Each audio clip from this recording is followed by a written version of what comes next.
And now, live from the Christian Bible Baptist Church studio, your favorite noontime show, The Baptist Lunch, hosted by Pastor Gil Lorena.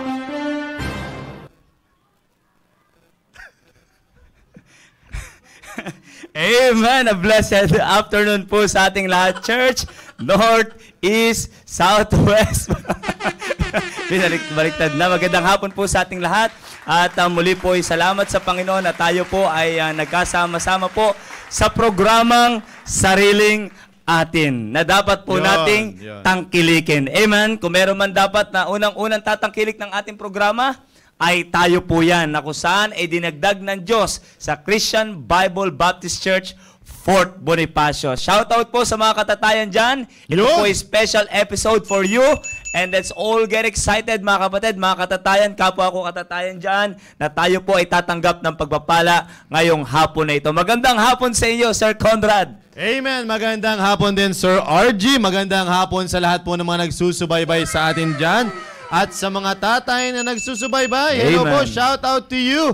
At sa aking area, Central East Family, ay magandang hapon po. At magandang hapon din sa ating malapastor, Pastor Hill, hello po. At sa mga kasamahan po ninyo dyan, and also sa ating mga mission churches, mission pastors, good afternoon po sa inyo pong lahat dyan. Shout out sa mga tatay na nandito na, sila Sir Gabi Pakba. Ayan. Hello, sir. Good evening, at sir. Sir Edward Rabino, Sir Jeffrey Onsat.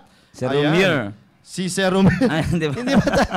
Mukha lang. Oo, ayan. At hindi kasaling Tito Hermida. Hello po, Sir Tito. At sa mga iba pa pong mga nandyan.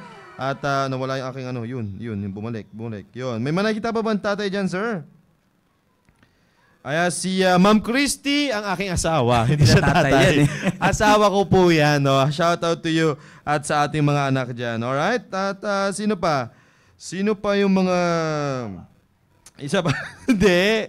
Yung isang mga tatay po dyan. Tag nyo po yung mga tatay po ninyo sa mga area, nawa sila po ay maka-join, no, para at least ay sila po ay matuto dito po sa ating programa. Tulad ng sinabi ni Sir RG kanina, ito po ay dinesenyo pong programa ito ay para po sa mga tatay. Amen. Kaya dapat ang laman ng mga comment section box ngayon ay puro mga tatay. Amen. Yun dapat ngayon. Kaya mag-join na po kayo kasi halos na-overpower tayo dito ng mga mga kababaihan eh. Oo. Pero baka naman, sir, yung kanilang account lang. Yeah. Yun na lang isipin natin, sir. Tama ba? Hindi, pampamilya naman ito. Kaya maganda talaga makapag-join naman lahat. Amen. Alright. It's Sir Joji Lacson. Yun, hello po, Sir Joji Lacson. Thank you so much for watching. Sir Richard Bergancia. Yun, ayan na. Nandiyan na mga katatayan. Manuel Calupas. Yun. Hindi ko alam kung tatay ito, sir. Mamaya, hindi ba tatay yan eh. Ikaw talaga. Sir John Edmer Reyes. Hindi ko rin alam, sir. Alam ko, ito yung kinasal eh. John Edmer. Yung kapatid ni Sir Reyes. Hindi ko alam eh. Oo. Well, anyway, so I hope mga kapatid ay kayo po ay handa na upang tayo po ay matuto magmula po sa salita po ng Diyos, no? Kaya thank you so much sa lahat po ng mga nanonood, ng mga tatay po dyan. Kaya Sir RG, baka may gusto pang mabatiin dyan. Amen. Ayos ko pong batiin ang Pasay West family. Shout out po sa inyong lahat, sa akin pong pinakamamahal na asawa, Ma'am Maisel Tagalabong Landicho. At enjoy mo lang ang pagtuturo mo sa mga chikiting. At tawa ay patuloy kang lumago sa pasensya.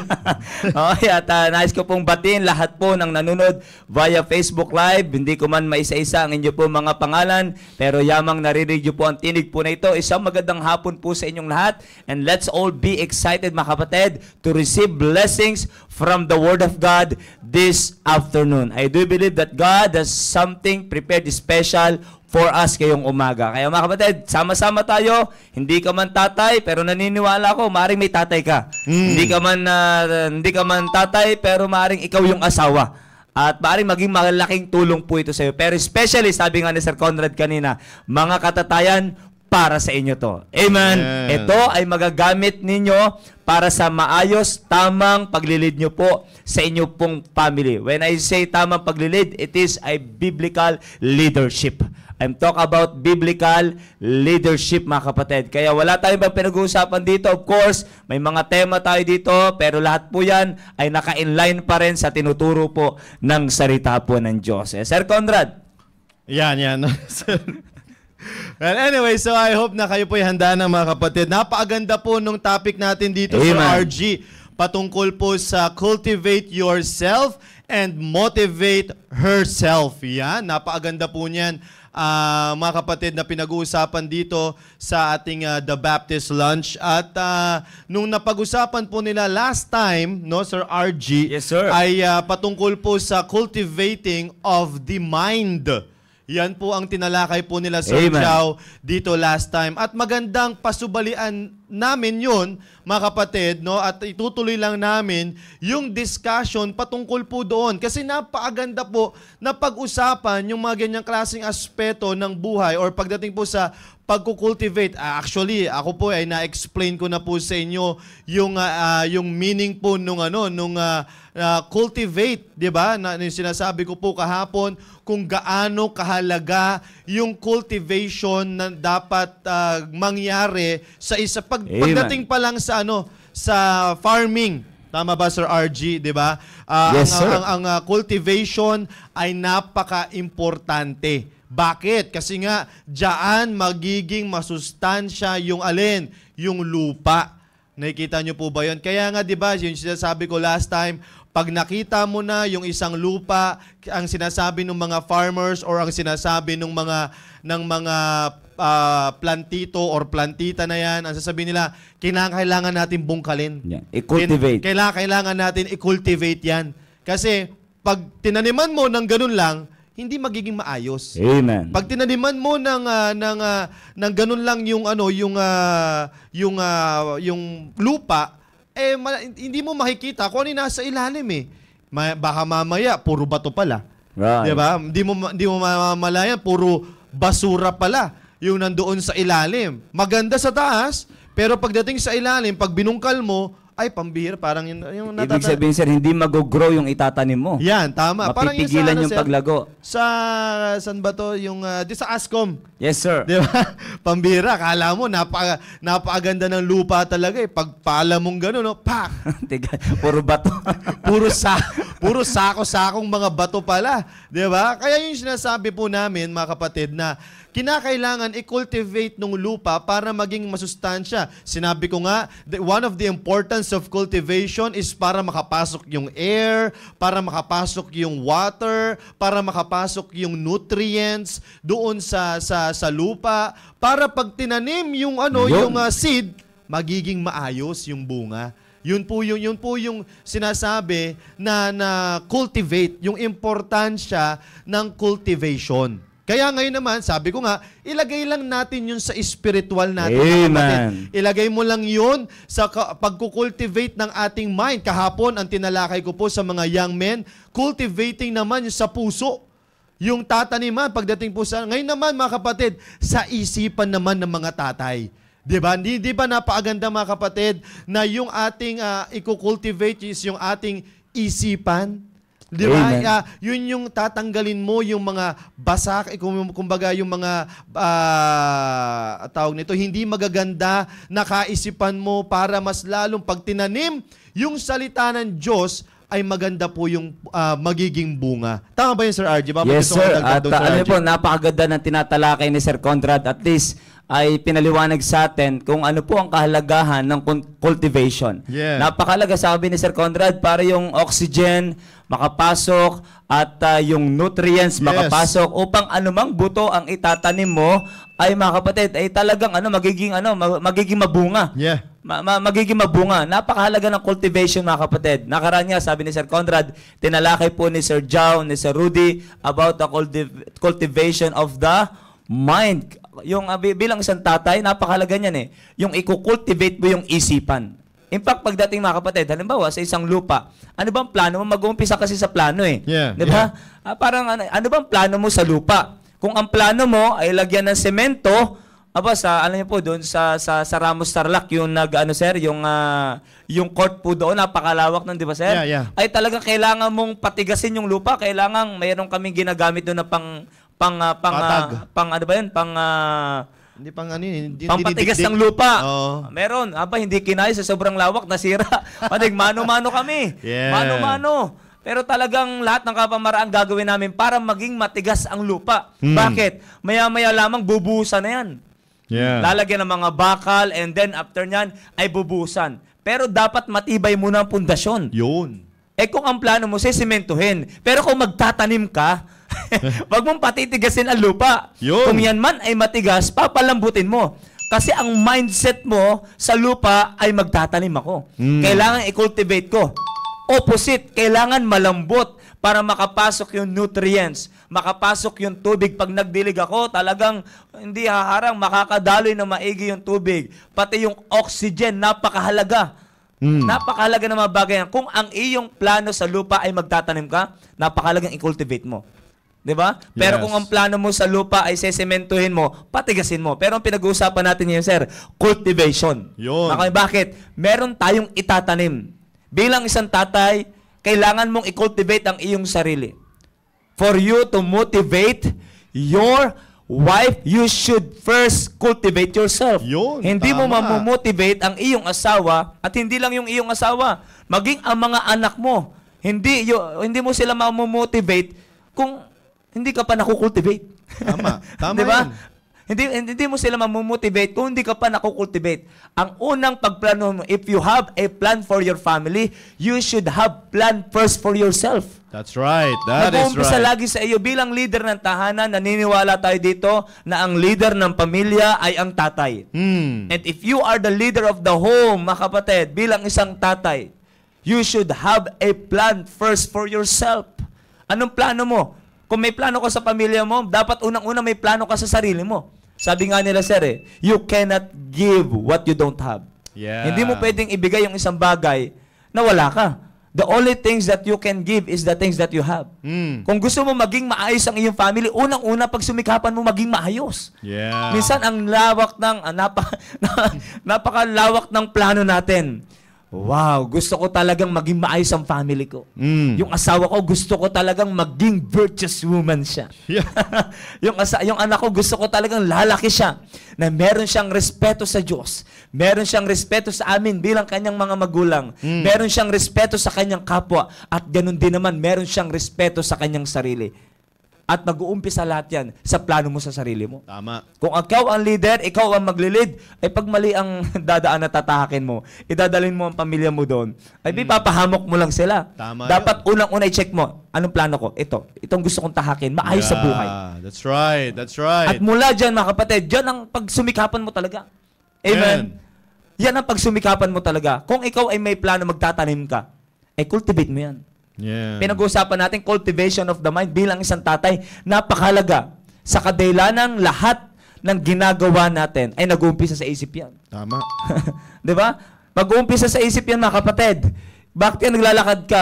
Kami ni Sir Conrad, nagpunta kami dito sa loob ng studio.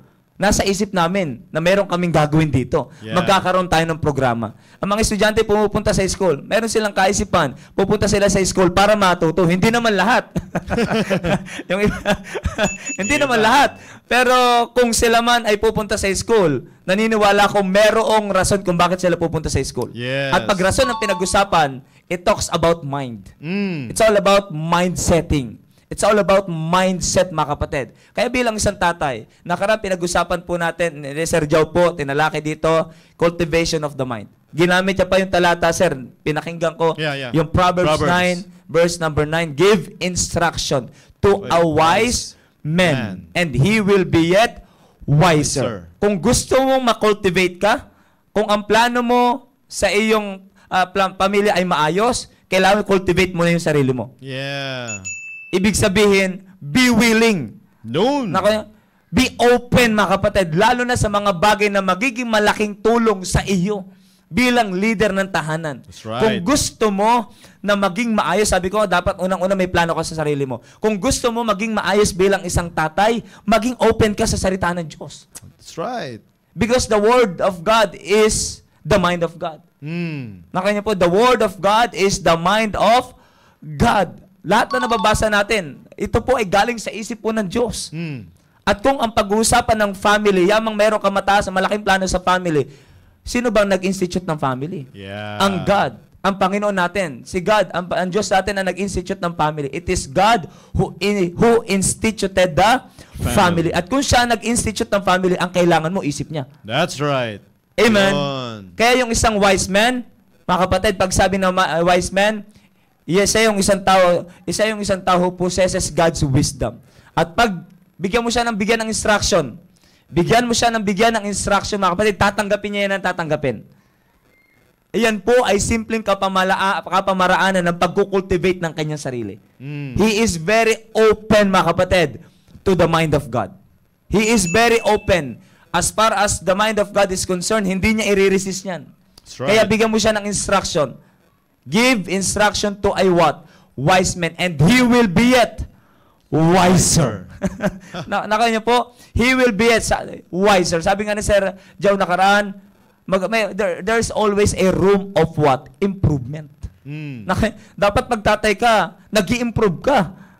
Amen? Kung gusto mo mag-improve ang iyong pamilya, unang-una, dapat nag-i-improve ka. And be willing to receive correction. Be willing to receive instruction. You should cultivate yourself by receiving instruction from the Word of God. Kaya sa nakakatakot eh. Yeah. Kung ang plano ng mga tatay ay maging maayos yung kanilang pamilya and yet walang puso, walang time sa salita ng Diyos, Nako. nakakapagtaka eh. Yes, totoo yan, Sir Arthur. Nakakapagtaka. Paano kaya mangyayari yun Mm. na magiging maayos ang pamilya apart from the Word of God?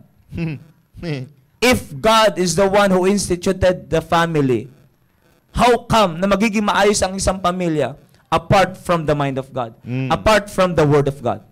Imposible yun, mga kapatid. Kaya minsan, nakakalungkot man, Sir Conrad, pero minsan ang mga parang hanggang pangarap na lang.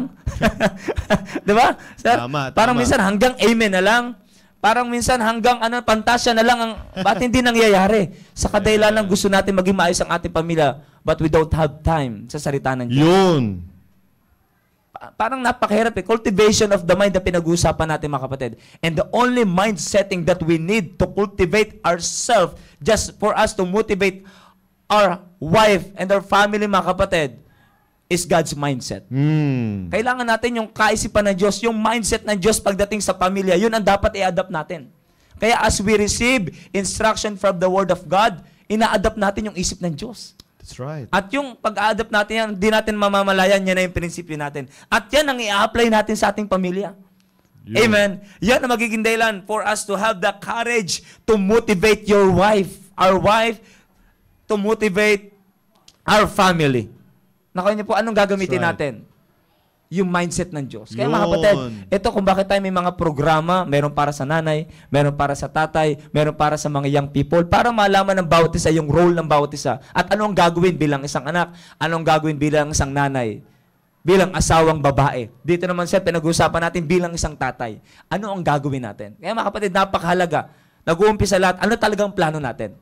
Kung ang plano, sabi ko kanina, kung ang plano natin sa lupa, ay buhusan ng semento, patigasin mo yan. Pero kung ang plano mo magtanim ka, i-cultivate mo yan. Yun. Kung ang plano mo magtanim ng magandang prinsipyo sa pamilya mo, upang balang araw, pag nagbunga, pare-parehas kayo mag-aani. Di ba? Marami mag-aani. Yes. Maaaring yan, tanim-tanim na lang yan. Para dilig ka lang ng dilig. Sige lang. Pero kahit anong dilig mo sir, pag hindi talaga maayos ang lupa, wala talaga eh. That's right. Kaya cultivate mo. At pag na-cultivate mo, pag diniligan mo yan, aba mga kapatid, ma-absorb niya na maigi yung tubig. Yun. At ma-absorb yung oxygen, makaka-flow din yan. At saka, di ba sir, sa mga dahon dyan nanggagaling yung photosynthesis. Eh? Wow, tente talaga. Parang bumabalik tayo sa science niya. Sir, matagal na akong nagtatrabaho sa Jollibee. Sir, Botany kaya, pala, botany. Botany pala yan. Botany ba yan? Botany po, sir. Study of plants. Yan, bihira. Teka lang, tama ba yung mga sinasabi natin dito? Mga tinatawanan na tayo. Kaya mga kapatid, mag-umpisa, ano ba talagang plano natin sa ating family? Yun. Kung talaga meron tayong mataas sa plano, it is high time mga kapatid to cultivate ourselves. Mga kapatid, wag natin isarado ng sarili natin sa salita ng Diyos. Amen? Huwag nating isara ang sarili natin sa salita ng Diyos. Baka mamaya, hindi mo alam, plano mo magtanim, pero bakit mo pinapatigas ang lupa? Yun. Tama. Ang plano mo magtanim, bakit mo pinapatigas ang lupa? That's right. Mahirap yan. Anong plano mo dyan? Magtanim. Ay, bakit didikdik mo yung lupa? Bakit nilalagay mo ng mga bakal? O bakit may nakaprepare ka simento? Magtatanim ka. Dapat sa good ground. Yes. Alam niyo, sir, yung parable of the sower? Yeah. Aba, yung batuhan, tinikan, ay hindi magandang lugar. Dapat good ground. Ang Yeah. good ground ay yung ground na kung saan ay cultivated. That's right. Amen. Ano ba talagang plano mo sa pamilya mo? Ang plano mo sa pamilya mo, taniman ng magagandang prinsipyo. Oh, bakit nilalayo mo si church? Yun. Bakit pinipigilan mo sa mga bakit parang hindi mo malang pinupush sa church? Abi, titigas yan. Right. Pag tumigas yan, mga kapatid, walang bunga yan. Kung meron man bunga, hindi maganda. That's right. Nakanya po yung, kaya mga kapatid, ano ang plano talaga natin sa ating family? Kung meron tayong malaking plano sa ating family bilang isang tatay, unang-una, pahintulutan natin makultivate tayo ng salita ng Diyos. Amen? Kaya may mga ilan pa tayong pag-uusapan, pero ako naniniwala na si Sir Conrad ay merong isi-share po sa atin na magiging malaking tulong at sa atin po bilang isang mga leader ng tahanan na merong napakalaking responsibility sa family. Sir Conrad. Yeah, totoo po yung sinasabi ni Sir RG, mga kapatid, no? Yung pagdating po sa cultivation ng ating minds, ang ilalagay talaga natin dyan is yung mind ng Diyos. Kasi siya nga yung nag-institute eh. Ito na lang tanungin po ninyo sa inyo pong mga sarili, mga tatay na nakakapakinig po sa akin ngayon, no? Tanungin niyo po ito sa inyo pong mga sarili. Pag hindi Diyos, sino pa? That's right. Good question. Kung hindi Diyos yung magkukultivate ng yung inyo pong kaisipan at hindi mindset ng Diyos yung mag-ipapamuno ninyo sa inyo pong pamilya, sino pa? Ano pang pwede nyo pong ilagay diyan? Yung kayamanan ninyo, yung posisyon ninyo sa mga trabaho, yung ganda ng inyo pong bahay, yun ba yung magbibuild ng pamilya? Yung mindset ba na yun, yung ibibigay natin sa ating pamilya, mga tatay? Hindi dapat ganun. Ang sinasabi ni Sir RG, mga kapatid, is yung mindset dapat ng Diyos. Amen. Kaya nga, in order for us, mga kapatid, para makultivate ng salita ng Diyos yung ating isipan, mga kapatid, may binabanggit dito sa Book of Ephesians, mga kapatid, in chapter 5, in verse number 21, ang kinakailangan natin gawin, very simple, mga kapatid, submitting yourselves one to another in the fear of God. Yun po dapat, mga kapatid. Isa sa mga magkakaroon po tayo ng mindset para ma-absorb natin yung salita ng Diyos ng maigi. Yung seed na sinasabi. Para ma-absorb natin yan at magkaroon tayo ng proper mindsetting, submit yourself in the fear of God. Kinakailangan natin mag-submit saan? Doon sa yung sabi ni Sir RG kanina, sa Diyos. Amen. Pag walang submission, mga kapatid, mahirap tanggapin. Mahirap kunin yung salita ng Diyos. Kaya nga pag pumapasok sa church, mailap. That's right. Bakit? Walang fear of God eh. Walang respect, walang reverence sa Diyos. Nakikita niyo po ba yung mga tatay? Again, yan ang disenyo ulit ng Diyos para sa pamilya. Alin po yun? Tayong mga tatay, tayong mag-asawa, we need to submit saan? To the reverence, to the fear of God. Amen. Yun muna, mga kapatid. And then, para pag dumating yung seed, yung sinasabi na, alright, ito na yung seed. Kasi sinasabi nga ni Sir Joe last time walang problema sa seed eh. Ano to? Kumbaga, given na ito, absolute na ito, mga kapatid. Wala nang babaguhin dito. At ang kagandahan pa sa ating simbahan, mga kapatid, tulad ng binanggit ko last time, Class A, yung napapakinggan po nating Amen. Word of God from our pastor. Nakikita niyo po ba yun? Kaya nga, kinakailangan natin na mag-submit saan? Sa fear of God, o sa salita, sa Diyos, mga kapatid, upang pag inihayag yung seed, maganda yung pupunlaan. Amen. Kaya hindi maganda yung pupunlaan, mga kapatid, it is because wala tayong fear of God. Wala tayong reverence sa Diyos. Kaya nga, doon pa lang, sabi ko nga po sa inyo, if dito pa lang, we cannot do this, na mag-submit tayo doon sa sinasabing fear of God, mga kapatid, walang mangyayari sa family. Kung doon pa lang, kapatid, palyado na tayo in terms of our submission, pagdating sa ating Diyos, wala na. Sabi ko nga sa inyo, saan ka pa magsasubmit? Kung hindi sa Diyos, saan ka pa magsasubmit? Amen. Ganun ulit ang tanong, kapatid. Di ba? Ikaw tatay na nakakapakinig sa akin ngayon, kung hindi ka sa Diyos magsasubmit, saan ka pa magsasubmit? Sa pera? Sa yaman? That's right. Saan? Sa kagandahan ng mga ari-arian mo? Doon ka ba magsasubmit? At yan ba yung yung ibibigay mong pamumuhay sa iyong pamilya? Naku, nakakalungkot po yun, kapatid. Why? Because those things ay nawawala po yan. Paano pag wala ng yaman? Paano pag wala ng pag wala na yung pera, pag wala na yung bahay, pag wala na yung kotse? Malungkot na ang pamilya. Nakikita niyo po ba yung mga kapatid? Kaya nga, saan ka pa magsasubmit kapag hindi pa sa Diyos? Nakakalungkot po yun, mga kapatid. Kaya nga, the seed na binibigay sa atin ay hindi maayos-ayos yung pagtanim, mga kapatid. Hindi siya nagbubunga, hindi siya nagro-root sa atin. It is because doon pa lang sa submission sa Diyos, palyado na tayo. That's right. Palyado na tayo, kapatid. Aminin man natin sa hindi, mga kapatid, pag tayo ay pumalya sa submission sa Diyos, mapapariwara ang ating pamilya. Kaya nga, no wonder, kaya nga sabi ko po sa inyo bakit may pamilya na kahit ganito lang yung kinakain nila, bakit may pamilya na kahit baro-baro lang ang kanilang tahanan, ang saya nila. Wow, amen, that's bakit right. ganun? Bakit ang nagsasaluhan lang nila ay simpleng pagkain lang?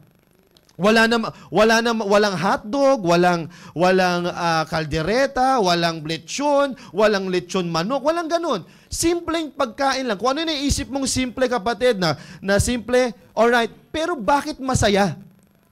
Amen. Pero bakit gano'n? Bakit okay naman yung pamilya? Bakit nandun pa rin yung saya ng bawat isa? Diba? It is because merong submission sa Diyos Masaya na nagsasubmit ang bawat isa sa Diyos. Kaya pag tinanggap yung seed, kapatid, ang ganda ng bunga. Ang ganda nung namumunga sa loob ng tahanan. 'Di ba? Nakikita mo agad yung bunga na nandiyan yung love, nandiyan yung peace, nandiyan yung long suffering, nandoon yung gentleness, nandoon yung goodness. Ano yung sinasabi ko na yun? That is the fruit of the Spirit. Bakit? Bakit nagkakaganon, mga kapatid? Una sa lahat, nag-submit kasi. Pag hindi nagsasubmit, lalo na ang leader, Sir RG. Amen. Pag hindi nag-submit ang leader sa loob ng tahanan, sa salita ng Diyos or sa Diyos, mga kapatid, bagsak ang pamilya. Mahihirapan. Hindi man talaga totally babagsak, mahihirapan. Di ba? Kasi may mga nanay naman, may mga tatay naman na talagang wala talaga sa church at yung nanay ang nakakapagano. Pero ang hirap, di ba?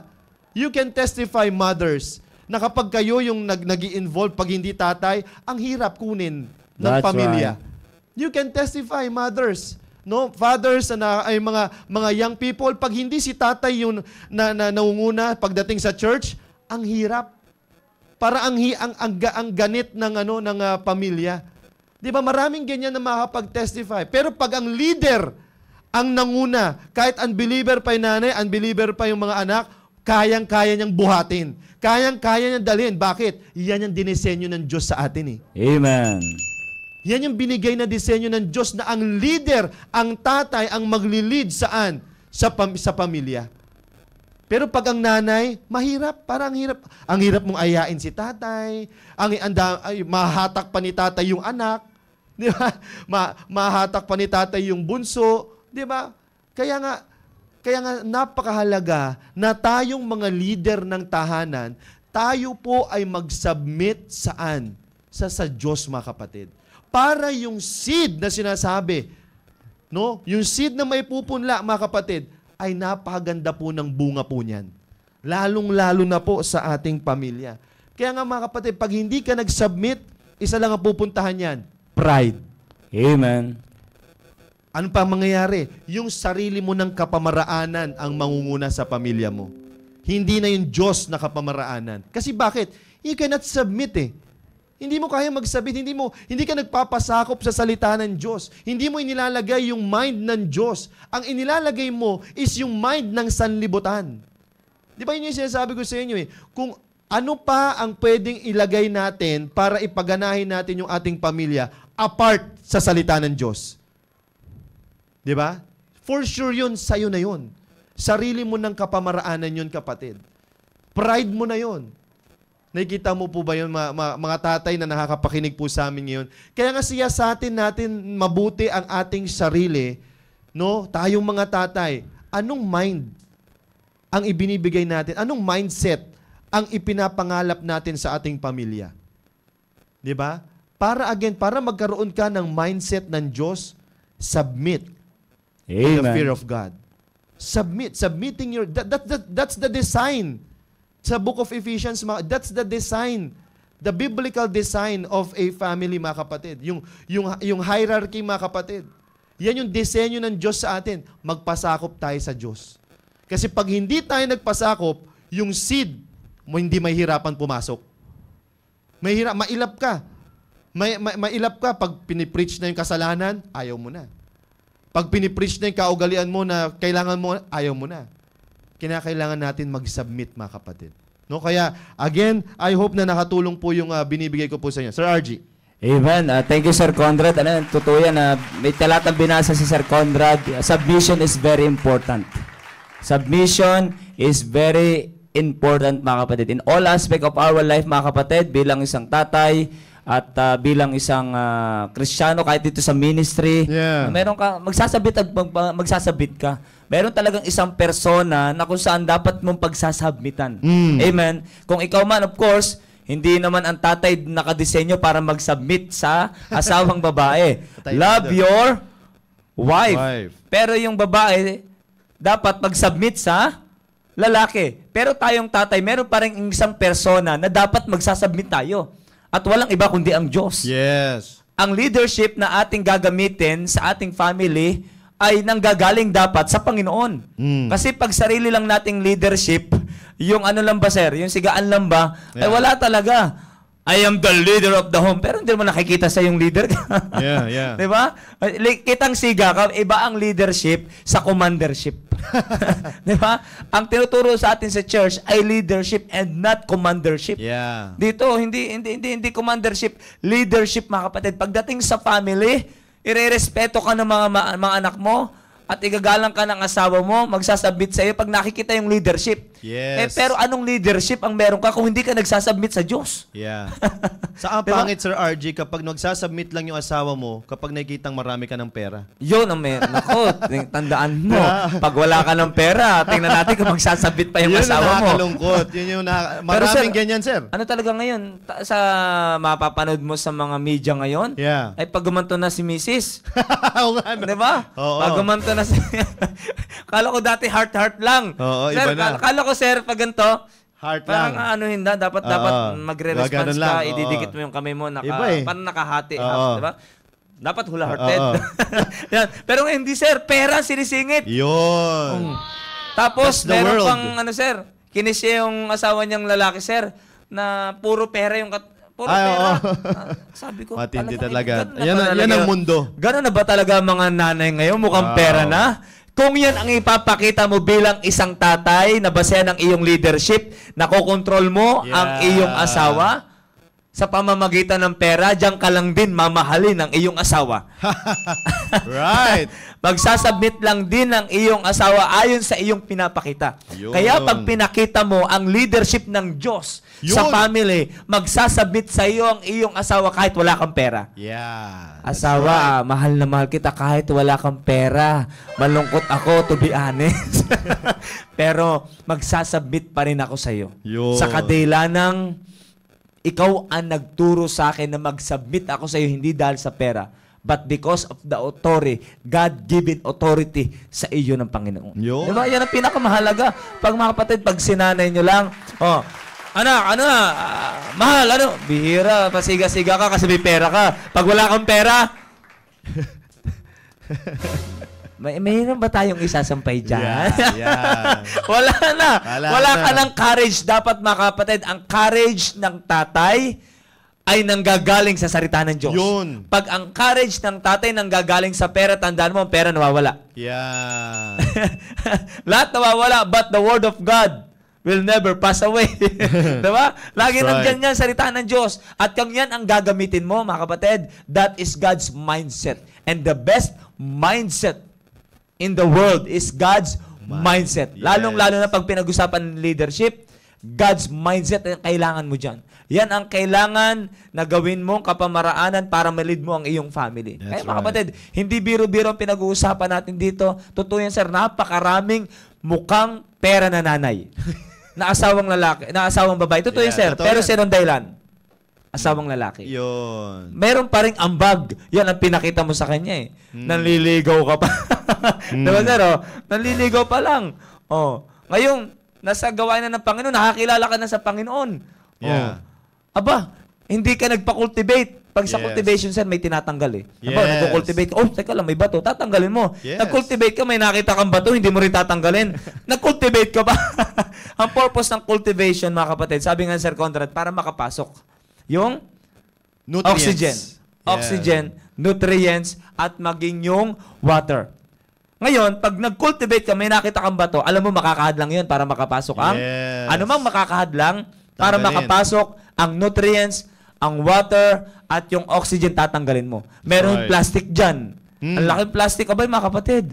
Tanggalin mo yan. Nag-cultivate ka ng cultivate. Hindi cultivation ang tawag doon. Yes. Naghukay ka lang. Di ba, sir? Iba ang cultivation talaga. Yeah. Nagbubungkal ka talaga. Pag nagbubungkal ka at may plano ka sa pag... Iba naman kasi, sir, nagbubungkal lang. Wala namang planong itatanim. Yes. May Iba ganun yun, kasi, iba sir, naman, di ba? iba naman yun. Iba yung may plano kang itatanim eh. Kung may plano kang itatanim, magtatanim ka ng bato, hindi ka lang hukay ng hukay. Naranasan ko rin naman, sir, maghukay na maghukay.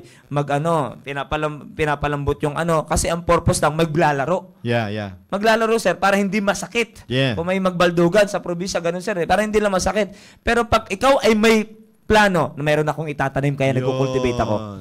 Kailangan pumasok yung oxygen. Kailangan pumasok yung nutrients, yung water. Kaya pag may nakita kang plastic, tapon. Yes. Pag may nakita ka na, tapon. Mga kapatid, pag may nakita ka na, may pinakita na sa yung salita ng Diyos na mali, tanggalin mo na. Tanggalin na. Yun. Tanggalin na. Unti-unti. Mga kapatid, unti-unti mo nang tanggalin. Minsan masakit. Yeah. Pero kung makatutulong yan para makultivate ka at maging productive ka, abay, tanggalin mo yan. That's Ang right. isang lupa na kung saan malambot yung cultivated na lupa, productive yan. Amen? Pero pag yung puro bato, puro wala yan. Sisimentuhin na lang talaga yan. At pag sisimentuhin, ang purpose siya para tapak-tapakan. Yung pamilya mo, hindi naman design para tapak-tapakan eh. Yeah. Ikaw naman, di ka nakadesenyo sa Diyos para tapak-tapakan. Dinisenyo ka ng Diyos para magbunga. At kung para magbunga ka, mga kapatid, you should cultivate yourself. Mga kapatid, you should cultivate yourself. Kaya mga kapatid, alam mo, dapat tanggalin yan. Amen. Alam ko, may nakasanayan tayo, sir eh. Tama. May upbringing, si Sir, si Sir Conrad, napunta sa church. Of course, may nakasanayan siya sa labas. Yeah. Naniniwala ko, merong adjustment. Yun, napunta siya dito sa church. Grabe yung yun ni Sir Ponchik. Oo Bakit nga, naman parang ganun, Sir may Ponchik? talaga to eh. Parang si Sir Conrad Huhugutan po, talaga kasama ka, magkatapat lang yung school namin dati sa Ligarda. Pinaglalaroan namin doon ay isa lang. At alam namin ang buhay sa Ligarda. Kung kinala ko lang si Sir Conrad, maagang nasira ang buhay ko eh. Pero, salamat talaga. Pero, si Sir Conrad, sa church, sa labas pa lang mga kapatid, meron na siyang kumbaga, nagkapamilya na siya. Punta dito sa church. Dalawa. Ay, Isa lang. Tatlo, tago yung dalawa. Di napunta sa church. Naniniwala ko, yung nakapunta si Sir Conrad sa church, doon siya nagkaroon ng plano. Yeah. Meron palang dapat ako magandang itatanim sa pamilya ko. At sa kanyang pagtatanim, dapat mag-cultivate siya na maayos. Yun. Amen. At dapat meron siyang tatanggalin. Alam ko, Sir Conrad, marami kang tinanggal. Una, yung mga babae. Diba? Una, mga kapatid, attitude.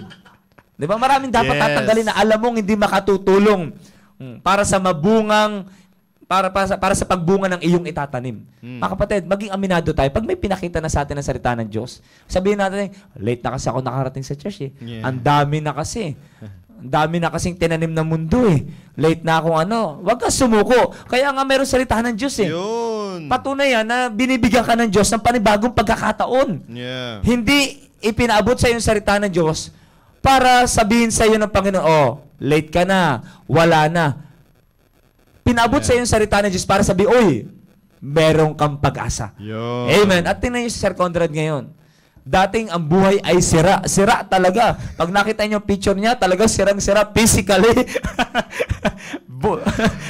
Physically, spiritually, emotionally, naniniwala ko sirang-sira. Yes. But because nakapunta siya sa church at nakita niya ito, nagkaroon siya ng plano sa family. At alam niya ang unang-unang step. Kung gusto niya, bilang isang tatay na magtatanim siya sa kanyang family, unang-unang step, magkukultivate ako. Yun. At sa kanyang pagkukultivate, marami siyang tinanggal. Amen. Pero nga, nakita nyo naman ngayon, by the grace of God, unti-unti, kinultivate niya, madaling makapasok sa kanya ngayon ang salita ng Diyos. Nakuha niyo po? Ngayon, ano mang prinsipyo, parang napakagana. At ngayon, ay bibigay niya na nagiging dahilan for him to have the courage to motivate yung kanyang asawa, si Ma'am Christy. At ngayon, dahil sila, na-cultivate si Sir Conrad, na-motivate niya si Ma'am Christy, ngayon, magkatulong sila, mga kapatid, na dinidisciple ang kanilang mga anak. Yeah. At kinukultivate din nila ang kanilang mga anak. Amen? Yes. Ngayon naman, nagkaroon sila ng courage. Bakit? Proven and tested na sa kanila. Sabi ko nga kanina, you cannot give the things that you don't have. Hindi mo may bibigay yung wala ka. Meron na si Sir Conrad na ibibigay ngayon nila sa kanilang mga anak. Si Cassidy, abay, ang bata naman, may kapasawayan yan eh. Pero iba yung meron ng tinatratong prinsipyo, meron ng bata pa lang may prinsipyo na eh. Iba yung ganun. Bakit? Unang-una, merong tatay na nag-cultivate, na naging dahilan kung bakit nagkaroon siya ng courage na i-motivate ang kanyang asawa at ngayon magkasama sila sa gawain ng Panginoon. That's right. Amen. Hindi na mahirap kay Christy mag-submit kay Sir Conrad. Bakit? Nakikita niya kay Sir Conrad. Sa pagkaunawa ko po. Pero mga kapatid, by doing that, hindi natin alam yung pamilya natin nagiging productive. Amen. At hindi nagtatapos sa atin, magiging blessing tayo sa iba. Kaya kayo, imagine, ang isang puno, sir, na na-cultivate na maayos, magiging malaking blessing yan. Yeah. Maraming sisilong dyan. Yes. O kung yan ay magbubunga, maraming pipitas dyan. Di ba? Pag pinitas yan, maring naubos yung bunga, nakukuha yung bunga, pero hanggat maayos yung ano niyan, yung ugat niyan, sir, at didiligan mo na ang ugat niyan, for a moment lang, mawawala yung mga yan. Pero maya-maya, pag tag-ano na naman, magbubunga na naman yan. Right. Marami na naman makikinabang. Mga kapatid, ang isang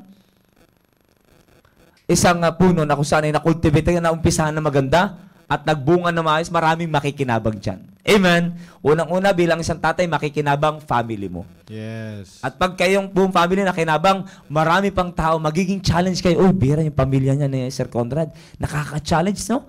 Right. Yung asawa, nagsasabit talaga sa kanya, yung asawa ko, may ikukumpara na lang nila. Yung asawa ko, bira, masiga pa sa bahay. Kasi wala kang pera eh. Ikaw kasi binungad mo sa pera eh. Pero sila, wala man silang pera dyan, pero nagsasabit. Right. Yung anak nila, masaya naman. Wala naman yung baon na 500 na katulad yung nagpatulpo. Wala naman, pero could you imagine, ang saya nilang family. At could you imagine, nagsiserve pa sila sa Panginoon. Nagko-cultivate naman sila ng buhay ng ibang tao. Sila ang ginagamit ng Diyos to cultivate others' lives. Mga kapatid, could you imagine? Ay mga kapatid, napakasarap. Ngayon pa lang, let's all be open pagdating sa salita ng Diyos. Amen. Give instruction to a wise man, and he will be at what? Wiser. At yung kaisipan na yan ang gagamitin mo para sa family mo. Kaya fathers, wag natin isarado ang sarili natin sa salita ng Diyos and open tayo sa mundo. Yun ang nakalulungkot, sir. Yeah. Sarado tayo sa prinsipyo na salita ng Diyos, pero open tayo sa prinsipyo ng mundo. Ngayon, ang gagamitin natin sa ating pamilya, isip ng mundo. Sino ba nag-establish ng family? Ang Diyos. Ano namang alam ng mundo pagdating sa pag-establish ng family? Pagdating sa pagsira ng family, alam ng mundo yan. Right. Pero expert ang mundo dyan. Naka niyo po, pero pagdating sa pag-aayos ng family, ang Diyos ang expert dyan. That's right. Kaya ang kailangan po natin ay ang mindset ng Diyos, mga kapatid. Kaya tama yung sinabi ni Sir Joe nakaraan, sir. Dapat let's all have the willingness, mga kapatid, na kung saan ay magpa-cultivate sa salita ng Diyos. Kaya napakaganda po ng niyo po. Napakaganda na pinag-uusapan po natin dito.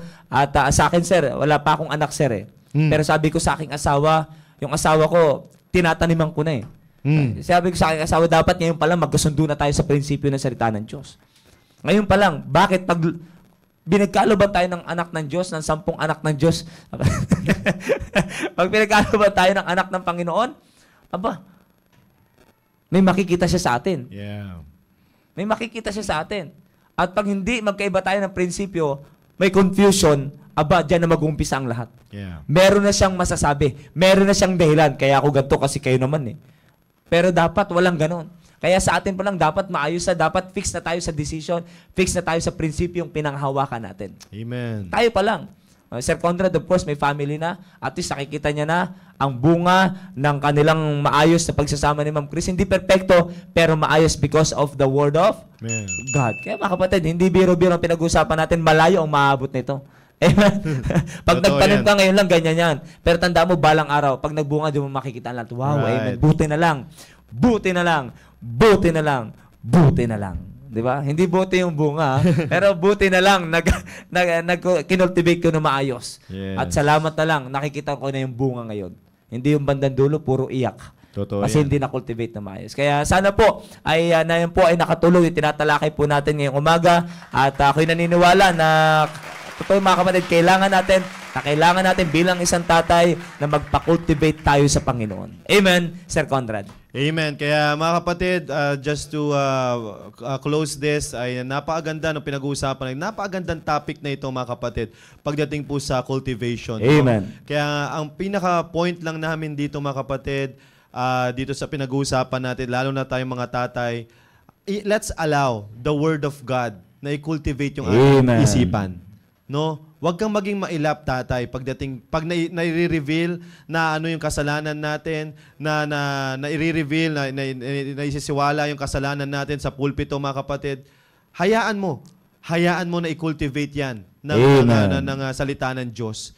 Hayaan mo na mag-submit ka doon sa salita ng Diyos, kapatid, kasi wala na, lagi na nababanggit ng ating mahal na pastor, wala nang pwedeng makapagbago ng buhay ng isang tao apart sa salita ng Diyos. Amen. Tandaan niyo po lagi yan. Ilagay mo sa isipan yan. Hindi mo kayang baguhin yung sarili mo.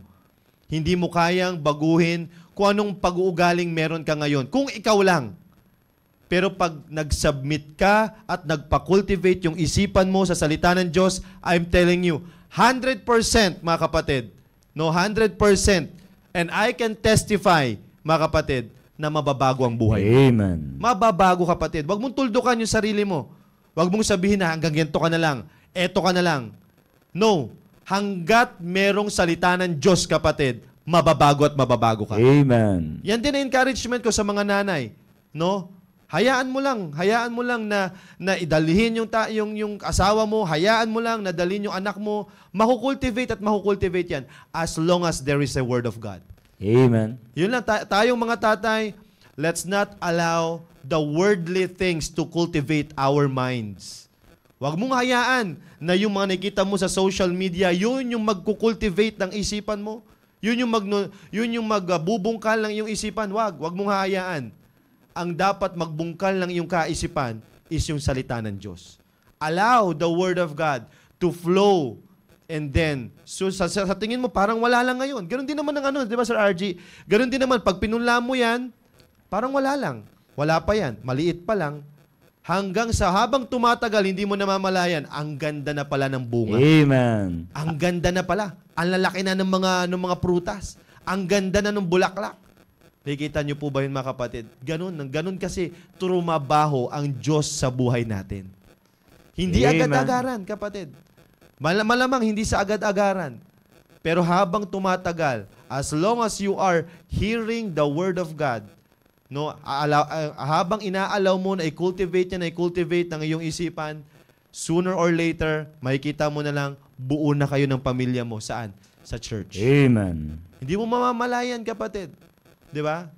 Magugulat ka na lang, kasama mo na. Magugulat mo na lang, yung asawa mo, naka-necktie na. Magugulat ka na lang, yung asawa mo, nakapalda na. Magugulat ka na lang, may ministry na kayo lahat. Di ba? Bakit nangyari yon? It is only because we allow to cultivate our minds by the Word of God. Yun lang po, mga kapatid. Yun lang, napaka-simpleng formula. Napaka-simpleng formula, mga kapatid, para makuha natin yung tagumpay ng ating buhay, lalong-lalo na sa ating pamilya. Alright? Salamat, Sir RG. Amen. Thank you po, Sir Conrad. At I hope and I do believe na ang bawat isa po sa atin ay, lalo na sa mga katatayan, ay napaalalahanan. Mga kapatid, wala naman perfecto sa atin eh. Yes. Diba? Ang pinakamahalaga, pag napaalalahanan tayo, ay talagang alalahanin natin. Amen. Okay, kaya maraming salamat po, by the way. At ako po ay nagpapasalamat sa Panginoon na ako po ay napagkatiwalaan po kami po ni Sir Conrad na maging part ng programa pong ito. Thank you po. At salamat po sa ating pong mahal na pastor and of course kay Sir Jao. Ganun din po sa mga nakatalagang host po dito kay Sir Noel Gumabay. Yeah. Ganun din po kay Sir Rudy. Shoutout po sa inyo. At salamat sa inyo po mga binibitawang prinsipyo po dito. Amen. Na maraming tatay ang nakikinabang. Mga kapatid, sabi nga ng Biblia, hindi babalik ang salita ng Diyos na walang kwenta. You can despise the word of God, but time will come that you will realize the result of despising the word of God. Marirealize mo, teka lang, ito na yung dinispice ko. Kaya mga kapatid, kung maalala man natin ang salita ng Diyos, yun dapat in a positive way. Yeah. Uy, buti na, naalala ko, ito yung narinig ko dati na in-apply ko. Salamat na nagbubunga na yung anak ko. Yung asawa ko nagsasubmit na sa akin. Yung anak ko, napakadali sa kanilang sumunod sa akin. By the grace of God. Bakit? Naalala ko yung nag-preach si pastor patungkol sa ganito. Pinahintulutan kong tanggapin. Pinahintulutan kong pumasok sa aking isipan, pumasok sa aking puso. Sa makatuwid, nagpa-cultivate ako sa salita ng Diyos at ngayon nakikita ko na yung bunga. Amen. Wow, amen. Mga kapatid, kahit anong daming pera, pag yung anak mo sumasagot sa'yo, walang kwenta yan. That's right. Kahit anong daming pera, pag sinigawan ka na ng anak mo, mapapaiyak ka na lang. Maniwala ka sa akin. Mapapaiyak ka na lang kahit anong daming pera. Pero kahit anong lang meron kayo dyan, pero nasabi nga ni Sir Conrad, nandyan yung fear of the Lord. Aba mga kapatid, masaya ang pamilya. Amen. Amen. Masaya ang pamilya. Meron kayong Diyos, meron kayong church, meron kayong pastor, meron kayong prinsipyo sa buhay. Mga Praise kapatid, the Lord. wala nang pinakamasayang buhay. Amen. At yan ay nag-i-start sa pamamagitan ng pagpapahintulot natin na makultivate tayo ng salita po ng Diyos. Kaya I hope and I do believe na ngayong hapon po ay meron po tayo natanggap na pagpapala Amen. mula sa salita po ng Diyos. Amen. Okay, hanggang dyan lang po tayo mga kapatid. Today is Friday. Tomorrow ay Saturday na. Yes. At ako'y naniniwala na excited na po ang bawat isa po sa atin na muli pong mag-conduct ng Good News Class. Yes. At alam ko na-miss nyo na ang mga chikiting sa ating area. Amen. Na napakabait. Amen. Sobrang mababango. Sobrang nagbibigay ng kasiyahan sa atin. Kaya mga kapatid, ay salamat sa Panginoon na napakaraming avenue sa ating church na para Amen. mapaglingkuran natin ang ating Diyos. Kaya mga kapatid, bukas, let's all get excited para sa mga programa na meron tayo. By the way, mamayang gabi, meron pong team prep. Yeah, team At prep. talaga sa mga kabilang sa team prep, maging sa team focus, manood din po kayo in preparation. In preparation sa inyo pong pagpasok sa team prep at pagdandong kayo sa team prep, ay mga kapatid, preparation naman yan sa pagpasok nyo sa buhay may asawa. Amen. At kaya enjoy natin mga kapatid lahat ng programa na meron tayo sa atin pong simbahan. Muli maraming salamat po sa inyong lahat at Sir Conrad. Maraming salamat po. Palagyan po namin sinasabi po dito, To God be the glory. Salamat po.